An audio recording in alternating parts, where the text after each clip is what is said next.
জামাত ইসলামী আগামীতে ক্ষমতায় আসবে একথা বলেছেন জামাত ইসলামীর নায়েবে আমির ডাক্তার সৈয়দ আব্দুল্লাহ মোহাম্মদ তাহের। হ্যাঁ, তার কথা সঠিক।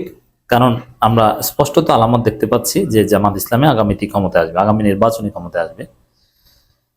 যদি বিএনপি আওয়ামী লীগের মতো ভোট চুরির মহা আয়োজন করতে না পারে, নির্বাচন ব্যবস্থা একদম ধ্বংস করে না দেয়, মোটামুটি ফেয়ার ইলেকশন হয়, তাহলে জামাত ইসলামী ক্ষমতায় আসবে।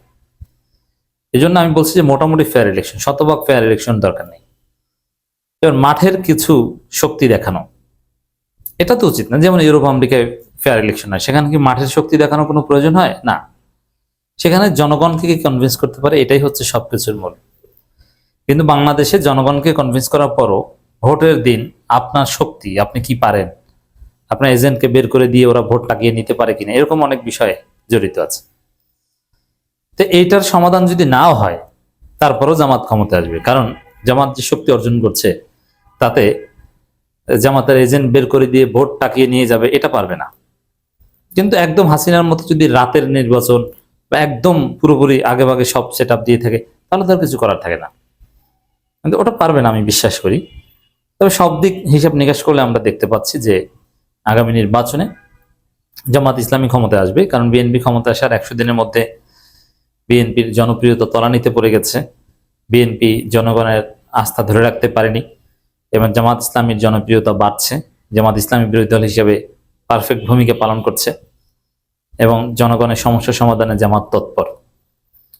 আর বিরোধী দল হিসেবে জামাতের ভূমিকার চাইতেও সরকারের ব্যর্থতার কারণে জামাত অটো জনপ্রিয়তা পাচ্ছে। এটা বাংলাদেশের রাজনীতির একটা গ্রামার বা একটা ম্যাথমেটিক্স। সরকার ব্যর্থ হলে বিরোধী দল অটো সুবিধা পায়, আর এখানে বিরোধী দল সফল। বরং বাংলাদেশের ইতিহাসে সর্বশ্রেষ্ঠ বিরোধী দল, সবচেয়ে সফল বিরোধী দল জামাত ইসলামী। এরকম কনস্ট্রাকটিভ বা সফল কোনো বিরোধী দল অতীতে আমরা দেখিনি। অতীতের বিরোধী দলকে দেখেছি যে রাজনীতির পরিবেশ নষ্ট করতে, বিরোধিতার নামে সরকারকে বাধাগ্রস্ত করতে, কিন্তু না, জামাত ইসলামী কনস্ট্রাকটিভ বিরোধিতা করছে। তো এই জায়গায় জামাতের ভোট জ্যামিতিক হারে বাড়ছে, ইটস ট্রু। জামাত ক্ষমতায় আসবে, এটা রাজনীতির practical mathematics. Doctor Syed Abdullah Mohammad Taher এটাই বলেছেন। কিন্তু এই বক্তব্য দিতে গিয়ে তিনি কিছু ট্রলের মুখোমুখি হচ্ছেন। তাকে নিয়ে রাজনৈতিক অঙ্গনে হাস্যরস ছড়িয়ে পড়েছে। এরকম হাস্যরস করার মতো বক্তব্য তিনি প্রায় দিয়ে থাকেন। জামাতের মধ্যেও তাকে নিয়ে নানান প্রশ্ন রয়েছে। বিশেষ করে পলিটিশিয়ান হিসেবে ডাক্তার সৈয়দ আব্দুল্লাহ মোহাম্মদ তাহের জামাত ইসলামী রাজনীতির কিংবদন্তি। বিশেষ করে পাওয়ার পলিটিক্স, ক্ষমতা কেন্দ্রিক রাজনীতির জামাত ইসলামী যে আদর্শিক রাজনীতিকে কিছুটা কম্প্রোমাইজ করে ক্ষমতা কেন্দ্রিক রাজনীতিতে প্রবেশ করেছে, তার অন্যতম কিংবদন্তি এই ডাক্তার সৈয়দ আব্দুল্লাহ মোহাম্মদ তাহের। এই কারণে আমরা যেটা চাই, জামাতকে ক্ষমতা নিতে চাই। ইসলামী আন্দোলন একামতের দিন হিসেবে জামাত থাকবে, বাট আমরা জামাতকে একই সাথে ক্ষমতায় নিতে চাই, ক্ষমতা কেন্দ্রিক একটা পরিপূর্ণ রাজনৈতিক দল হিসেবে গড়ে তুলতে চাই। আমরা এর জন্য অ্যাক্টিভিজম করি এবং জামাতের সমালোচনা করি বা জামাতকে সংস্কারের চেষ্টা করি। তা আমাদের এই চিন্তা ভাবনার কিংবদন্তি ডাক্তার সৈয়দ আব্দুল্লাহ মোহাম্মদ তাহের। এই জন্য তার অন্তঃস্থল থেকে তার প্রতি রেসপেক্ট। সমালোচনা করলেও আমাদের চিন্তা দর্শনের অগ্রনায়ক তিনি। এমনকি ঢাকা বিশ্ববিদ্যালয় শিবিরের যে একটা চিন্তা ছিল জামাত ইসলামীকে সংস্কারকে কেন্দ্র করে, সেই চিন্তারও অগ্রনায়ক বা সেই চিন্তার কেন্দ্রবিন্দুতে কিন্তু ডাক্তার সৈয়দ আব্দুল্লাহ মোহাম্মদ তাহের। অতএব উই রেসপেক্ট হিম, কোনো সন্দেহ নেই। কিন্তু তারপরও সমস্যা হচ্ছে যে মানুষ, তিনি ভুল ত্রুটি করেছেন, অনেক বড় বড় ব্লান্ডার করেছেন। কিন্তু ওইরকম আমার যেটা মনে হয় যে তার সমালোচক নেই, এহতেসাব বা তার ভুল ধরিয়ে দেওয়ার মতো কেউ নেই, যার ফলে মাঝে মাঝে বেপরোয়া কথাবার্তা বলেন এবং সমালোচনাও সহ্য করতে পারেন না। এটা একটা দুর্বলতা তার। আমরা 12 ফেব্রুয়ারির নির্বাচনকে কেন্দ্র করে জামাত ইসলামের যে সংস্কার দেখেছি, বা ইউনূস ক্ষমতা আসার পর, হাসিনা পালানোর পর জামাতকে যে জায়গায় দেখতে চেয়েছি, ডাক্তার সৈয়দ আব্দুল্লাহ মোহাম্মদ তাহের জামাত ইসলামীকে ওই জায়গায় দেখতে চেয়েছেন অনেক আগে। অতএব তিনি চিন্তা দর্শনে অনেক অগ্রগামী এবং তিনি অভিজ্ঞ পার্লামেন্টারিয়ান, চমৎকার কথা বলেন। তিনি যদি ফিজিক্যালি পুরোপুরি ফিট থাকতেন, তিনি মারাত্মকভাবে হিট করতেন এবং ছাত্রনেতা হিসেবে তার যে গ্লোরিয়াস হিস্ট্রি এটা আমরা জানি, তার সময় ব্যক্তি হিসেবে ডাক্তার সৈয়দ আব্দুল্লাহ মোহাম্মদ তাহেরের তৎকালীন সময়ে যে মেধা যোগ্যতা, হয়তো এখন তার ওই মেধা ওই যোগ্যতা অতটা প্রাসঙ্গিক না, কিন্তু তখনকার সময় ছাত্রনেতা হিসেবে তার যে রেপুটেশন ছিল এবং পরবর্তীতে তরুণ জামাত নেতা হিসেবে তার যথেষ্ট আপিল ছিল। বিতর্ক ছিল, একাধিকবার রোকন পদ বাতিল হয়েছে, স্থগিত হয়েছে। এটা ইটস ভেরি সিম্পল, কারণ তিনি যেহেতু অনেকটা ব্যতিক্রমী রাজনীতি করতেন, ক্ষমতা কেন্দ্রিক রাজনীতি করতেন, পাওয়ার পলিটিক্স করতেন। তা শেষ পর্যন্ত ডাক্তার তাহের জামাতকে যেভাবে দেখতে চেয়েছে, তিনি এবি পার্টি গঠনের সাথে জড়িত ছিলেন, এখানেও তো দেখি যে ডাক্তার তাহেরের সফলতা। কারণ ডাক্তার তাহের যে কারণে এবি পার্টি গঠনের সাথে জড়িত ছিলেন বা এবি পার্টি টাইপের কিছু একটা করতে চেয়েছিলেন বা জামাতকে সংস্কার করতে চেয়েছিলেন, বা এবি পার্টি জামাত ইসলামীকে, এবি পার্টি যারা ব্যারিস্টার আব্দুর রাজ্জাক বা মুজিবুর রহমান মঞ্জুরা জামাত ইসলামীকে যেভাবে যা করতে চেয়েছিল, যে জায়গায় আনতে চেয়েছিল, জামাত ইসলামী তো সেই জায়গায় এসেছে অলরেডি।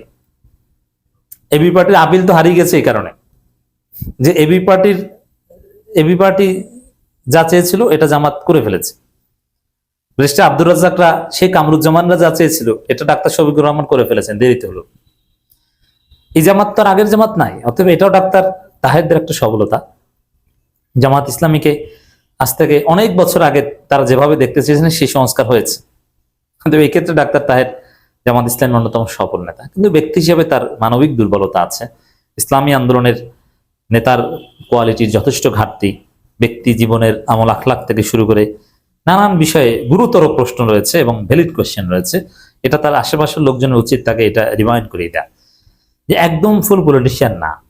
হ্যাঁ, তিনি রাজনীতিতে একটা পরিবর্তন এনেছেন, এটাও সত্য। অ্যাট দি সেম টাইম তিনি একামতি দিনের একজন কর্মী, এটা ভুলে গেলে চলবে না। এই বৈশিষ্ট্য তার মধ্যে আমরা দেখি না। হোয়াটএভার, আমরা স্মরণ করে দিচ্ছি যে তিনি যদি সত্যিকার অর্থেই একামতি দিনে বিশ্বাস করে থাকেন, তাহলে আমাদের এই সমালোচনা গ্রহণ করবেন। সমালোচনা গ্রহণ করা শিখতে হবে এবং সমালোচকদেরকে এনকারেজ করতে হবে যে না, তোমরা আরো সমালোচনা করো, তোমাদের সমালোচনাই আমাকে পথ দেখাবে। তোমাদের সমালোচনাকে আমলে নিয়ে বা সমালোচনার প্রশংসা সবগুলো সমন্বয় করে আমি এগিয়ে যাব। উল্টো পথে হাঁটবেন, হোঁচট খাবেন। দর্শক, এই জন্য ডাক্তার তাহেরের বক্তব্যের সমালোচনা দরকার। মাঝে মাঝে তিনি বেপরোয়া, লাগামহীন বা উল্টাপাল্টা কথা বলেন, ভুল কথা বলেন, এগুলো সমালোচনা দরকার। আর এই সমালোচনাগুলো যদি তিনি গ্রহণ করতে পারেন, তাহলে তিনি সত্যি জামাত ইসলামের রাজনীতিতে আরো বড় কিংবদন্তি হয়ে উঠবেন এবং জামাত ইসলামের আজকে শিবিরের বা তরুণ জামাতের হাজারো লক্ষ নেতাকর্মী তার ফুটপ্রিন্ট অনুসরণ করবে। ডাক্তার তাহের মারা যাওয়ার পরও বলবে যে ডাক্তার তাহের যেটা চেয়েছিল জামাত সেভাবে হয়েছে, আমরা তো সেইভাবেই আজকে জামাতকে গড়ে তুলে জামাতকে ক্ষমতায় নিয়ে গিয়েছি।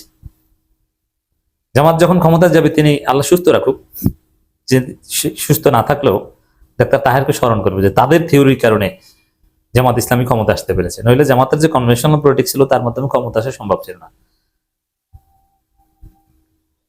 ডাক্তার তাহের বলেছেন, আমার পদমর্যাদা মন্ত্রীদের চেয়েও বেশি। এইসব ফাও কথা বলার কোন দরকার আছে? এই টাইপের হালকা কথা তিনি আগেও বলেছেন, এগুলো বলা যাবে না। Doctor Taher deputy leader of the opposition. Deputy leader of the opposition মন্ত্রীর চাইতে তার ক্ষমতা মর্যাদা কোনো কিছুই বেশি না, এটা ভুল কথা। ওয়ারেন্ট অফ প্রেসিডেন্স অনুযায়ী রাষ্ট্রের তিনি অষ্টম অবস্থানে, আর মন্ত্রীরা হচ্ছে পঞ্চম। ডাক্তার শফিকুর রহমান প্রধান বিরোধী দলীয় নেতা, তিনি হচ্ছেন মন্ত্রীর সমমর্যাদা, মন্ত্রীর চাইতে বেশি না, সিনিয়র মন্ত্রীর সমমর্যাদায় হচ্ছেন ডাক্তার শফিকুর রহমান।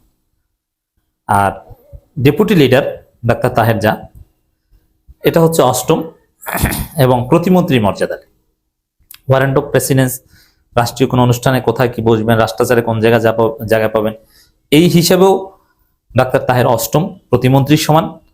এবং বেতন কাঠামো, সুযোগ সুবিধা, প্রোটোকল, এগুলোতেও তিনি প্রতিমন্ত্রীর সমান। তিনি বাস্তবে প্রতিমন্ত্রীর সমান, তিনি মন্ত্রীর চাইতেও বেশি। এইসব কথাবার্তা কেন বলবেন? এইসব কথাবার্তার কোনো ভিত্তি নেই, এই জন্য হাসাহাসি করছে এবং এই টাইপের কথা আগে বলেছেন, এগুলো বলা যাবে না।